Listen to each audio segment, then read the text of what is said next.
for Bernadette Bonds. Second touch was too near the net. Napaganda yung balance ni Bernadette Bonds going for the third touch. But Signal slowly catching up. Dreamline will call for a timeout. Saya mo ito miskarte ka doon. Sila lang iikot. Kumpiyansa sa basa. Hindi kailangan hindi kailangan mataas kasi hindi tayo. Okay, let's go!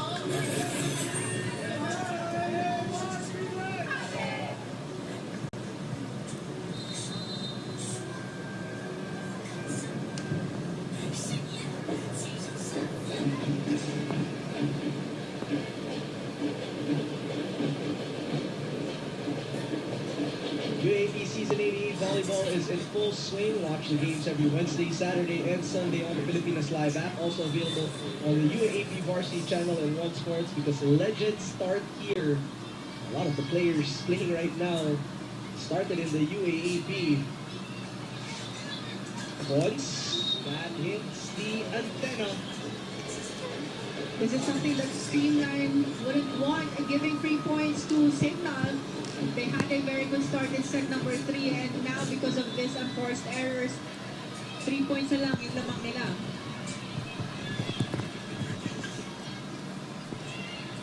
Circles long. Once away from the net.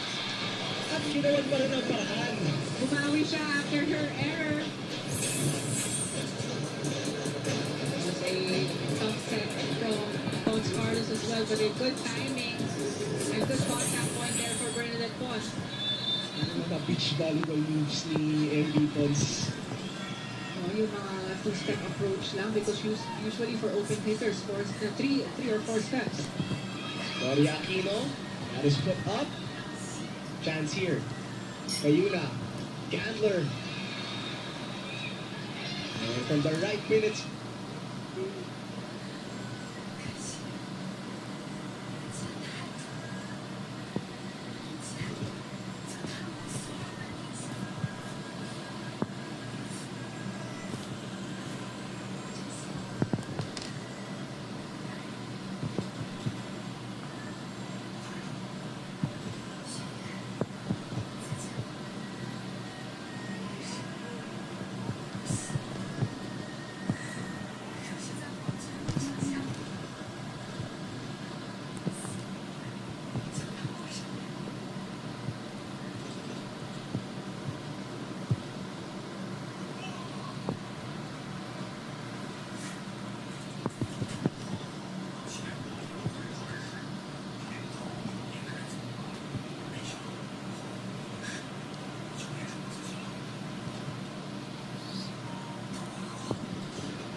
Carlos. And Carlos will score. Of course, Carlos waiting for the hands of the blockers, and you can see the difference on her contacts pag pumapalo siya. You would know kung papaluin niya ng malakas, especially targeting cross-court. But you saw the difference in the contact there, yung hands niya. Papatalsikin lang niya pataas yung bola sa kamay ng blockers. Ayun na, the chase. Gandler, what an angle for Vanny Gandler. That's right, a strong cross-court angle. Spike of the set brought to you by Dunkin' Pasalubong ng Bayan. You mentioned it kanina pa rin na almost every game versus Cleveland, 120 points or above. Yes. Ito si Vanny Gandler. Well, now, she has 16 points. Well on her way. Carlos. Same move, different result. Back row hit, Santos. Jen Yerba with the dig. Carlos with the attack. Balik sa cream line. They set up points. Vanny right there. And this will be a free ball. Gia. Points. What a dig by Don. Gandler from the back. Galanza was right there. Off speed. Carlos works. That was a very smart hit from Tots Carlos. Kanina pa malalakas yung palo ng mga attackers from both squadrons, so you could see the signal super spikers waiting for a strong hit. Ang layo na defense na when Tots Carlos went for the approach, but a soft touch lang behind the blockers. Back to a 5-point lead. Strong serve by Tots. From the 5, Gandler can't send it across. And this is now the biggest lead of Creamline in this set. Right, 6-point advantage now here for Creamline. Now you can see their confidence. Kanina confidence sila started first set, but mas grabe naman yung larong pinapakita dito ng Creamline. Pons. And the target hands. High bump set for Tiamzon.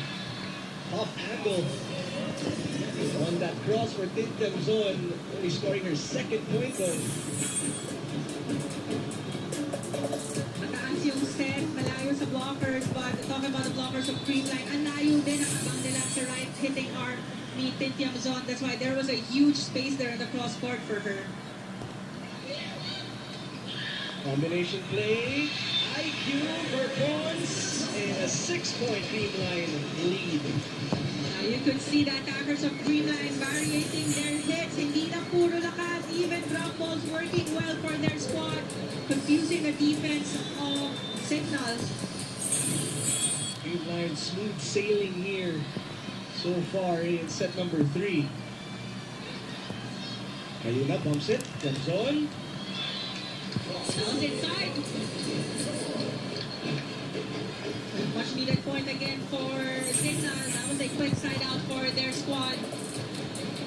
And they could use a lot more of Tiamzon Paneng here in this game. I mean, the last game they played, Tiamzon had 13 points as the X factor. Gone with the reflexes. Easy up there. Set up for Galanza. So, there are parang nakikita ko sa Signal ngayon na nahihirapan sila or naguguluhan sila sa pwesto ng defense. Because iba na rin yung mga palo and drop balls na pinapakita dito ng Creamline. Time out, Signal.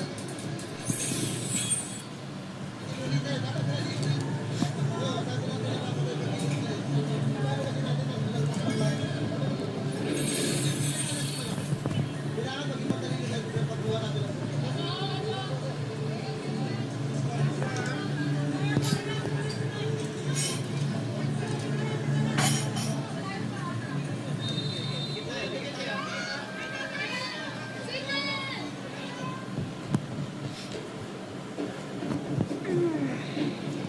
Tiamzon looking to heat up here, has 2 of her 3 points.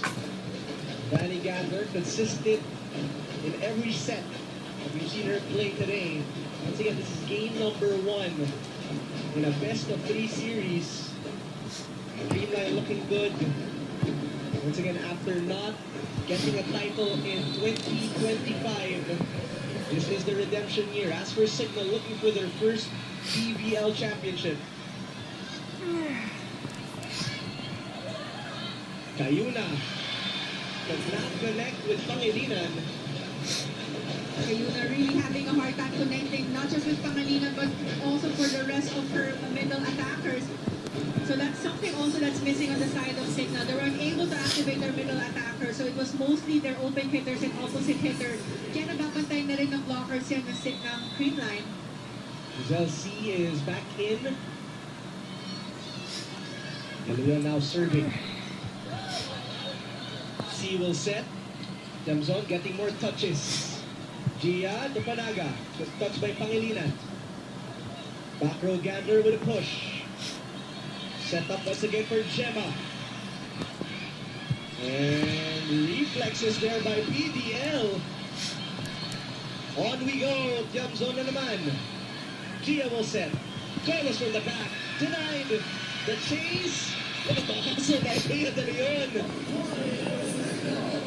And yun gusto natin makita sa mga players, even the coaches, and then yung gusto nila na talaga go kahit malayo yung bola, gagawa nila ng paraan para matouch nila yun. But of course, kailangan din mag-ingat. With a scary slide from Bea de Leon. I think for a moment she thought she was a libero. That will be a point for Signal.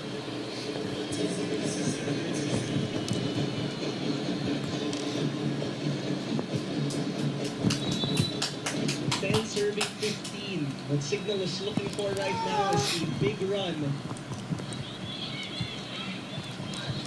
Calanza, automatic. She was the one who got the first ball, sacrifice Gia de Guzman. She was able to set it up. Off the block there for Gemma Calanza. They're up by 6 points at second technical timeout.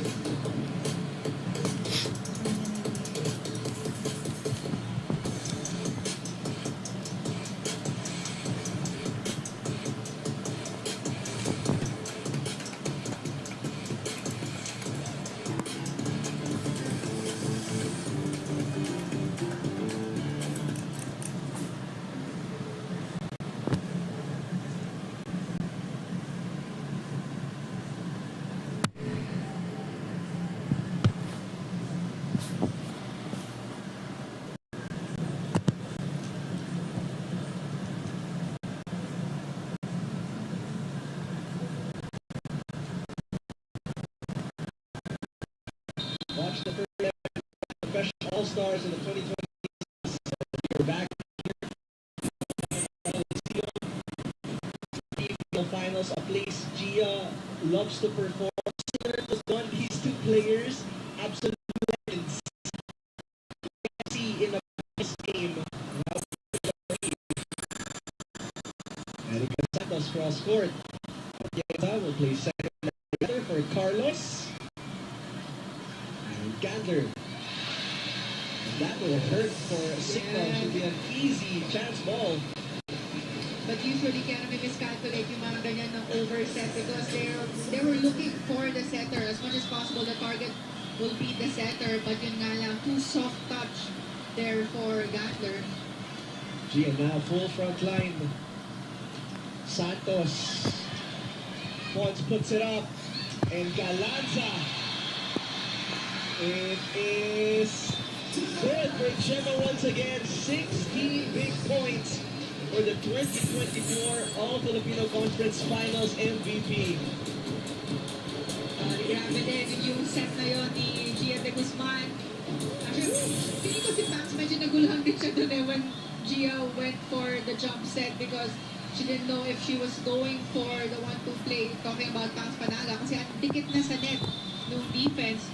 But she was able to set up Gemma Galanza there, targeting cross-court. Gandler trying to go around the blockers. Free ball here for Signal. C. Back to Vanny. Pons. Up for Carlos. And a bump set now for Vanny once again. With the help of the net. Vanny scores point number 17. You could see that the body language of Signal, they're playing a bit too tight here for set number 3, especially noticing that they are down by 7 points. They're having a hard time to convert their defense into points. And also because ang ganda din ng net defense and floor defense ng Dreamline. You can tell, medyo nag-overthink na sila. Yes. Carlos reloads. Angelinan says, I'll set it up for Vanny. Gia will set it up for Carlos. And down it goes. In between two blockers, that was Carlos targeting cross court. This is a big set number 3 for Dreamline. They're up by 8 points. And nearing the end of set number 3, Gemma Galante serving. 6 points away for Dreamline. Gloria Aquino, much needed point. Something like that you said, but they've been trying to find this entire game, those middle blockers. Yan yung nawala din sa Signal. If you take a look back during their previous games, we saw a lot of quick hits. And Jel Cayuna was able to activate her middle attackers during those games, making a huge difference on their offense. Great serve there for Erica Santos, getting the service ace. And we'll score our first point here in the third set. Jel Cayuna now in support for Signal. Steady first pass. Cayuna now, going to Gandler. The touch, put down, covered by Nierva. They will push. Cayuna opting to get it. Gandler, Calanza right there for her. Gel going back row. Janson is rejected. What a save by Santos. But Buding goes over.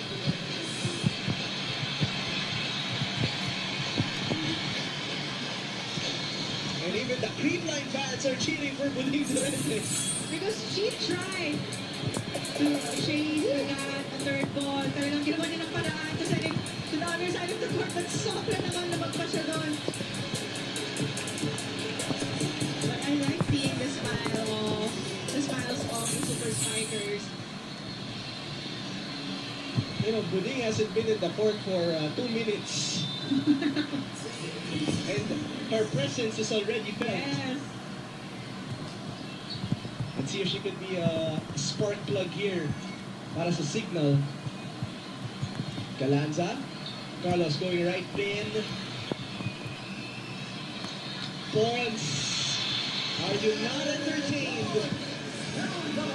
Actually, binitawan na ng mga blockers yung pwesto na yun when Bernadette Pons went for the approach because the set was too tight sa net and they know that if they went for that block, mamahahanap ni Pons yung kamay ng blockers and off the block ang pwedeng mangyari, but ang bilis din na reaction doon ni Bernadette Pons targeting down the line. 4 points away for the Cool Smashers. Look at the take game number 1. Encarnacion is denied. And just errors here for Signal piling up.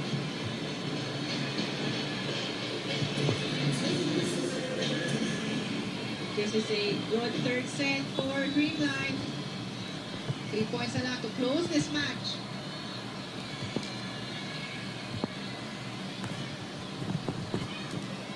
Encarnacion blockers have been on point for the Cool Smashers. Gemma now, a high bump set for Pawns. Sharp cross. Balik sa Dreamline.